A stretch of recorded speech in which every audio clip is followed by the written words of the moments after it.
What is up, as a figure hunter? And today we're going to do a quick comparison review for the Suunto Vertical versus the Garmin Fenix 7. This is specifically the 7X variant, but it probably could compare more head-to-head to the 7, normal variant. We're going to look at sort of the general head-to-head comparisons for use of the watch and just overall basic functionality. We're going to look at it when it comes to wellness, competitive head-to-head, as well as the training and the training analysis head-to-head comparison. We're not going to go through every nuance and detail of the differences. We're going to look more broadly at those three primary categories to see how these stack up one versus the other, because the Suunto Vertical is a new sort of, challenging competitor in this sort of price point arena, and want to see how it compares to the current leader in the price point arena, the Garmin Fenix 7. So let's dive in. All right, so here we are head to head. First, we're going to look at the watch hands-on, and then we're going to actually look into the app and compare the app, some of the feature differences within the app hands-on. So let's look at the watch. All right, so we're going to just jump right into the nitty-gritty. When you look at the two head-to-head, now this is the Fenix 7X, so it is the 51 millimeter variant. There's the Fenix 7, which is the 47 millimeter variant, which would compare a little bit more head-to-head with this size and specs of this. Basically the same thickness, but this is 49 millimeters versus the 47 millimeters on the Fenix 7 sort of primary. But if you look at, what they offer, obviously this is $630, and $600 would be the Fenix 7 solar cost. So you'd have the solar capabilities.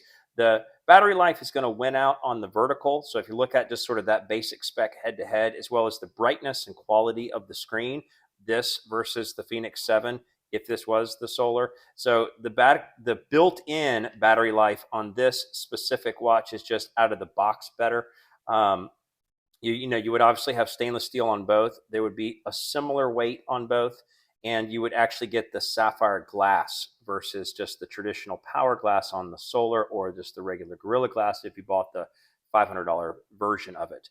But just looking at the overall casing, when you look at this, would win in bright screen and battery life. When you look at this, when it comes to the full set of features, if you got the solar, you would lose the dual band GPS, but you would have a million times more flexibility and customization. So from looking at from like a base watch, you have these ability to change all these widgets, to get third-party widgets, whereas you just don't have that capability with Suunto. They don't have that capability. You can't even reorder this. You can't change the direction of this.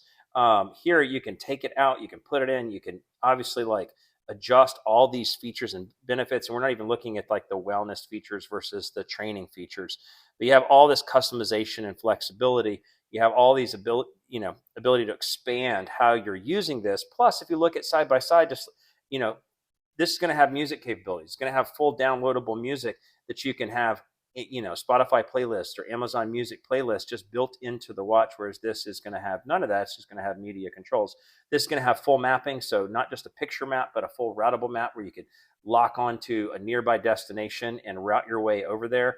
But everything else is going to function similarly the same. So mapping, full customization, full music capabilities, sort of, the beauty of the screen, the beauty of the battery life. That's pretty much how it's going to compare head to head there.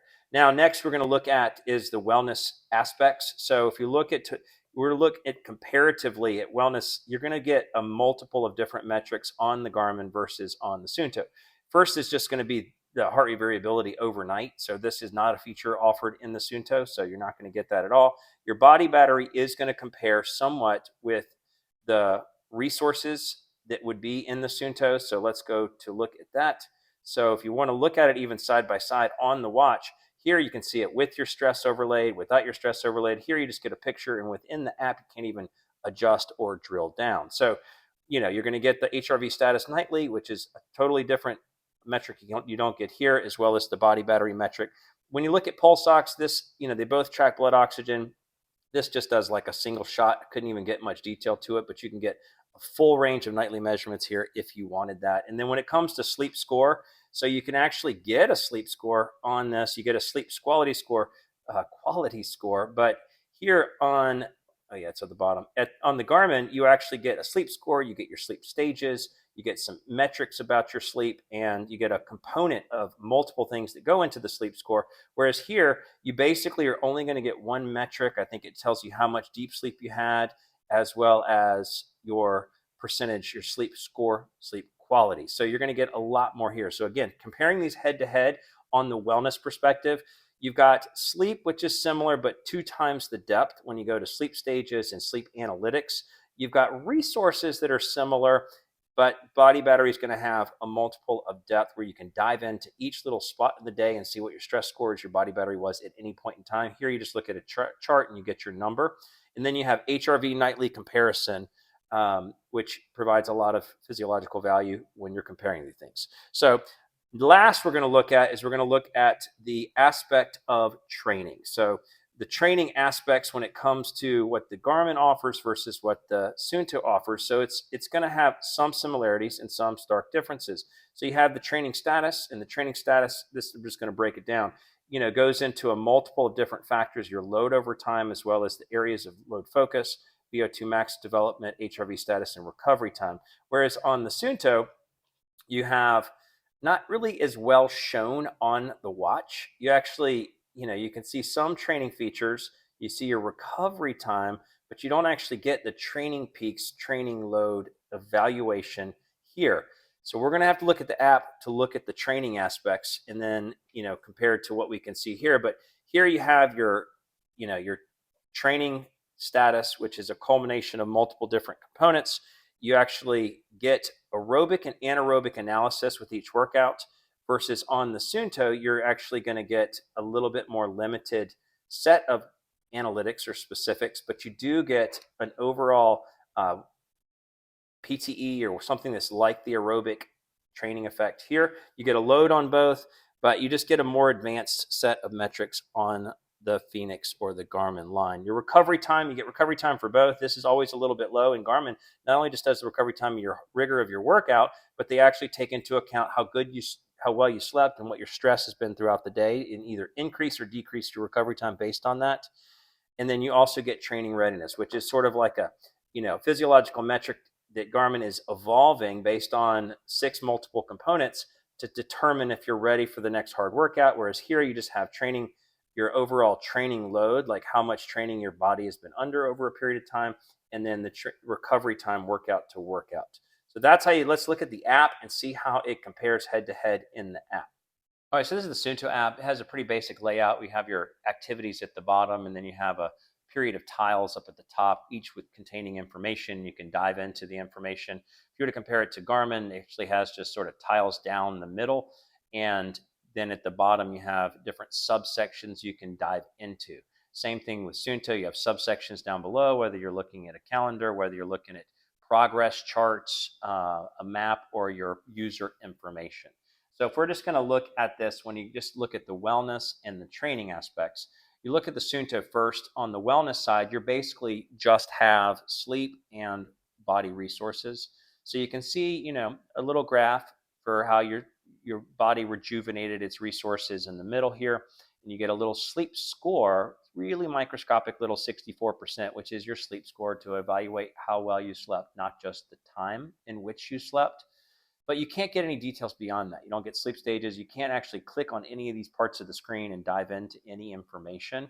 Whereas with Garmin, you're going to get your body battery over the course of time. It's going to overlay your stress. You can, see multiple days, which you can see on the resources by looking days in the past, but you can dive into any detail at any point in time and scan it across time, which you cannot do on the Suunto. Here you also can get a sleep score where it shows it's based on 6 different metrics. So the sleep score is a culmination of 6 different pieces, and you can get bad scores. I really love that, both these systems actually will give you an F score if you got a bad night of sleep. Plus you get not your sleep score, but you can actually look at your stages. So you can look at the overall staging trend. If I had pulse ox turned on, you get that all the way throughout the night, and you can see your respiration throughout the night. That's also really helpful, but you get just a lot of information versus like what you get on Suunto, where you just get total amount, and you can't adjust the sleep times. If they got it wrong, you can't change it. You can't say I went to bed at 12:15, not 12:49.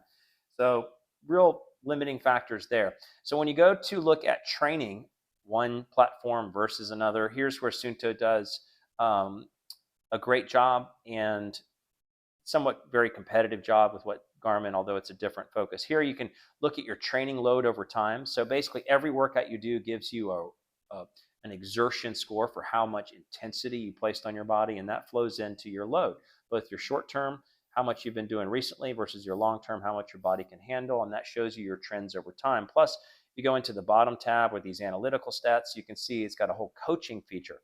One of the things I like, besides just the verbal feedback, is this training load where you can see the intensity. This is not your volume of time for workout. This is your intensity score for how hard you work. You can see that trend over time, plus your overall load in the top right, as well as you can see your heart rate zones, as well as you can see at the bottom here, direction, where negative means you're pushing your fitness higher, direction on sleep, as well as direction on fitness growth, like how much training your body can handle, versus what you get in Garmin.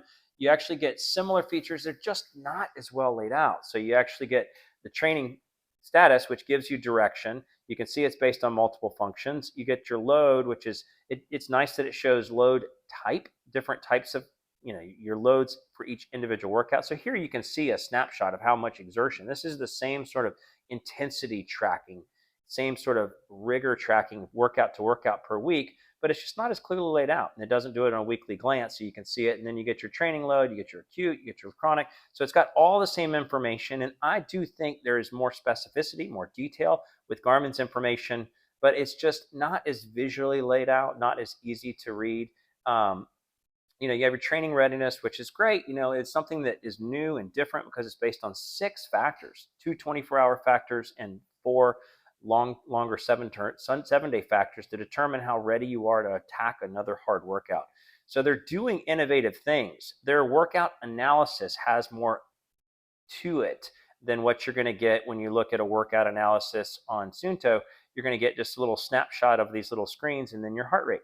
Whereas on Garmin, you're going to get a little bit more in-depth features. If you were to go into the analysis side of it, you get your training effect, aerobic, anaerobic. You can have all sorts of features turned on or turned off, as well as just see the heart rate graphs and the heart rate zones. So you just get a much more breadth of analysis. But that's how they compare on the app side. Let's talk about it in summary. And there you have it. There's a summary of sort of the basics for the general, basics for the wellness, basics for the training type thing. So what do you think? How do you feel like they compare or compete? If it were me, I just kind of feel like in each of those categories, I feel like Garmin is better, other than the one category for Suunto where they give you that training summary, page where you can see the rigor, like snapshot of how rigorous your workouts were. I feel like that's really helpful, as well as sort of how they summarize the direction of your training is actually more directionally helpful than Garmin's training status. Although when you look at some of the components, you look at the wellness components, the HRV, you look at the customization, the use as a watch, and all the sort of like expansiveness benefits of the Garmin, I feel like the Garmin still is the industry leader in this area. But those are my feelings and those are my thoughts. But this is the comparison for the Garmin Fenix 7 family of watches compared to the new Suunto Vertical. It's the Fit Gear Hunter. Thanks so much for watching.